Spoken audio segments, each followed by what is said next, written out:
Joining us live now, former White House Deputy Chief of Staff under Donald Trump and Bondi Partners Managing Director Emma Doyle joins us now. Emma, good to see you. Thanks for your time this morning. So how does this one compare to all these previous indictments? This is a really different indictment, and I think that's a very important question. First of all, this is, most importantly for Trump, this is the one where he can't pardon himself. This is a state indictment in the state of Georgia, which has a very bizarre pardon process within the state. So this is the case where he's really the most likely to face actual prison time. So that makes it very different for him. But it also might be the one case that's televised, which means it's the one where the American people can actually watch the proceedings in an environment that Trump can't control. So it's very different from the other three indictments we've seen so far. Well, I mean, he's going to come up with the same argument, though, that, it's a witch hunt. The Democrats are after him. It is political. Any of that true? I think his voters certainly think that that's true. And there's some American cultural things that play into that I think make people more likely to at least give some credence to that argument. But that's a political strategy. It's not really a legal strategy. And he's going to need a legal strategy because he needs to win in a legal proceeding, not just in the court of public opinion, which is where he's fighting right now. Despite all of this, though, he is still the Republican frontrunner. He is. He continues to fundraise. And again, the political strategy remains the same. It is appealing to his voter base, asking for money, continuing to say this is about people going after him because he's fighting for you, the American public. It's been very effective for him so far. So he continues to rise in the polls.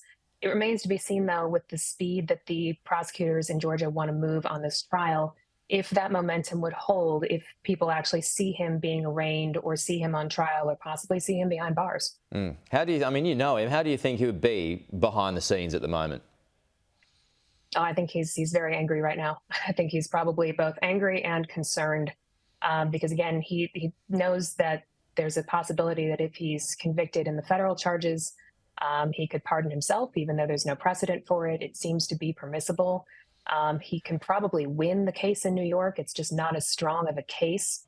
There's not as much legal precedent for bringing something like that. But this is the one that has the possibility of real consequences that he may not be able to find a trapdoor out of. And do you support him at all as a former staff member under him? Do you support his efforts to run again and buck against all of this? Look, as a lifelong Republican, I think my goal is to see a candidate who can win a general election. And I don't know if that's the case right now with him. I think that remains to be seen. So I think that's why that's one of the things that the Republican National Committee looks for in debates, is a pledge that candidates will support the eventual nominee of the party, because we all want to see somebody who can get across the finish line at the end of the day. And it's not clear right now if that's him. Rudy Giuliani, Mark Meadows also involved in the racketeering. Is it any more or less serious for them? It's very serious for them, and it increases the risk for Trump because there's an incentive for co-defendants in this type of case to turn on Donald Trump and in exchange for a lighter sentence for themselves or lighter consequences. And I think that's absolutely a risk, particularly with Mark Meadows, who has a history of doing that kind of thing throughout his entire political career. I'd be very concerned about him if I were Donald Trump. And just finally, what are you expecting to come from Trump next week? I think trying to release a report is a very risky legal strategy. It might sound like good political strategy, but again, you're doing the same kind of behavior that is listed in the indictment. And you've got to remember that you're talking to potential jurors.